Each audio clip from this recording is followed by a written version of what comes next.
नमस्कार मित्रों, स्वागत है आपका अपना चैनल गीता धर्मरथ पर। मित्रों, पत्नी को भूलकर भी न बताएं ये 4 बातें। आचार्य चाणक्य ने मनुष्य के जीवन से जुड़े व्यवहारिक ज्ञान को अपनी नीतियों के माध्यम से समझाने का प्रयास किया है। उनके द्वारा दिया गया ज्ञान आज भी हमारे जीवन में उतना ही उपयोगी और प्रासंगिक है जितना कि उस वक्त था।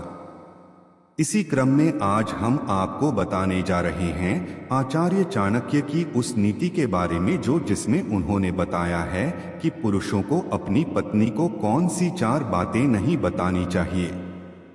पहला, कमाई। आचार्य चाणक्य का मानना है कि कभी भी किसी पति को अपनी पत्नी को कमाई के बारे में नहीं बताना चाहिए। उनका मानना था कि महिलाओं को अगर अपने पति की कमाई के बारे में पता चल जाता है तो वह उन्हें उसे खर्च करने पर रोक लगाने लगती हैं। कई बार तो वह उनको जरूरी खर्च करने से रोकती हैं। दूसरा, कमजोरी। पति को कभी भी पत्नी को अपनी किसी कमजोरी के बारे में नहीं बताना चाहिए।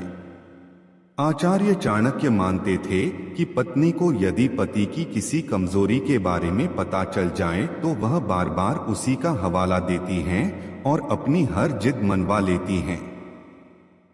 अपनी सबसे बड़ी कमजोरी को पति को पत्नी से सदैव छिपाकर रखना चाहिए। तीसरा, अपमान। यह बात पुरुषों को खास तौर पर ध्यान रखनी चाहिए कि यदि कभी किसी ने आपका अपमान किया हो तो इस बारे में भूलकर भी अपनी पत्नी को नहीं बताना चाहिए। महिलाओं के बारे में ऐसा माना जाता है कि कभी जीवन में पति से कहासुनी होने पर या फिर कोई और बुरा वक्त आने पर महिलाएं पति को उस अपमान की बात याद दिलाकर भला बुरा बोल सकती हैं। चौथा, दान। वैसे तो शास्त्रों में ऐसा बताया गया, यदि आप दान करते हैं तो वह इतना गुप्त होना चाहिए कि अगर दाएं हाथ से करते हैं तो बाएं हाथ को इसकी खबर नहीं लगनी चाहिए। इसी प्रकार जब आप दान करें या फिर किसी की आर्थिक रूप से मदद करें तो इस बारे में अपनी पत्नी को बिल्कुल भी न बताएं। संभव है कि भविष्य में वह आपको ऐसा करने से रोक सकती हैं।